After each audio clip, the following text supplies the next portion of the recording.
Hey everyone, it's Analytical Chick.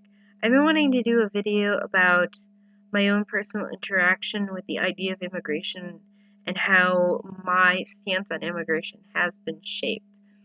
So growing up, I was told, it's very hard for people to come here. It was in the media. I remember an episode of the TV show Sisters that I saw when I was a kid. My teacher that I had in 5th and 6th grade, I had the same teacher for both years. She was, looking back, very, very leftist. And she used to tell us all the time, oh, it's so hard for them to come here. She was anti-communist, though, so there's that. And then most of you know that I used to be a Christian, so I went on a missions trip. I think it was like 95 or 96, somewhere in there, over the summer. And what we actually did was stay in Texas, then travel over the border. So most of the time we traveled over the border to do missions work in Mexico. And we went to churches on Sundays. We always stayed back and we went to churches in that area, and we did interact with the people in the area. And they would always tell us, if we stopped at a gas station, when we went over the border, we usually had a bus, but when we traveled around Texas, we had two really big church vans. There was 26 of us, I think. So they would tell us stay in the church vans, and I always assumed they're telling us to stay in the vans because they don't want to have trouble trying to get us back into the vans, people in the stores or whatever. But so I started asking people when we would interact with them. Like I said, we went to church with people and stuff, and there were a couple of locals who would sometimes work with our mission. So I started asking people, and is this really true about the crime, or are they just trying to keep us? And people told me all about the crime in the Rio Grande Valley and how it was awful. This was already 95, 96, and it was awful. They said, we have a lot of illegals who come here and they join gangs. We have a lot of gang activity, gang-related crime, a lot of drugs. So that definitely shaped things for me, shapes my opinion now. And then there was one time where the man running the mission, he holds up this little baby. We were in Mexico, and he holds up somebody's baby, and she's like, oh, she swam the river, so this little guy or this little girl is an American. She swam the river when she was pregnant. And I was just not impressed by that. I was thinking, should we be advocating that? I understand we go and we talk to these people and we help them out and stuff, but should we be advocating for them to break our laws? Should we be happy about them breaking our laws? I don't think that we should. And then also I was exposed at that point that basically the woman could, go to our hospitals and not have to pay the bill. Now, when sometimes we would walk, we would be dropped off right near the border. We would take a bus, and then we would get off right near the border, and we would walk over the border itself. Maybe that was when we went to, sometimes we would have basically a day off, but we would go into Mexico. I think twice we went into Mexico, and we went to the markets. So instead of doing mission stuff, and we'd be coming back, and I think that was the times that we walked across the border. But even when we didn't, we would see these people when we'd be on the bus, and there'd be all these little kids that would hang around, sticking their hand out, asking for handouts from beggars. Child beggars, though. Little kids, 9 years old, 10 years old, even younger, 5 years old. Quarter, lady. 1 nickel, lady, 1 nickel. Give me 1 nickel, please. Please, change, please. They would beg for money like that.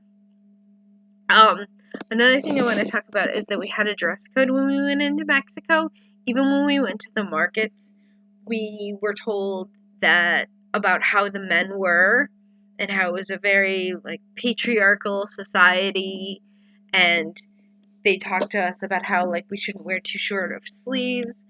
I remember we used to wear t-shirts that like went, that had like big oversized sleeves to them that like went down right to the elbow, which, I mean, in the Jewish community, like we have to cover our elbows, but that's still pretty extreme for outside of the Jewish community. I mean, even Christians, they generally want to cover the shoulder if they have a dress code, but like they don't generally have to cover down to the elbow like that.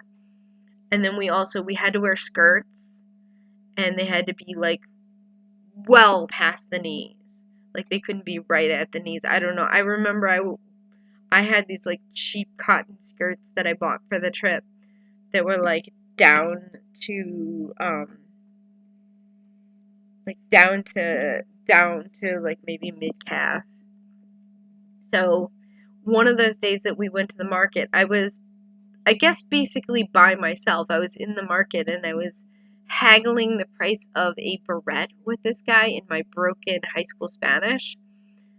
And in the middle of negotiating the price of the beret, the guy like just reaches out and like squeezes my boob. So all of that, kind of caused me to have certain views on immigration. So moving on, I also in 2001 and 2002, I lived in San Antonio, Texas.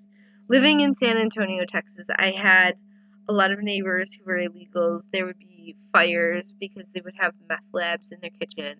I didn't think that it would be that crime-ridden because I thought, oh, I'm further in. I'm not, like, right in the Rio Grande Valley.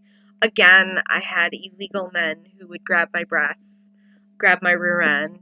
I mean, a pat on the tush is a little more normal, but, like, boob grabbing is not something American men do. Like, some American men will occasionally grab rear ends, but usually, and I've had this also happen in New York City. So moving on to that,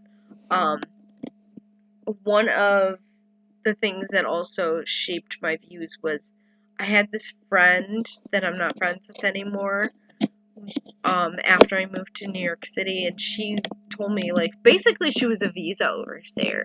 She came here with her mom on vacation. She was from St. Lucia. She came here with her mom on vacation when she was in high school, and she just told her mom, I'm not going back. I'm not going back. I don't want to go back.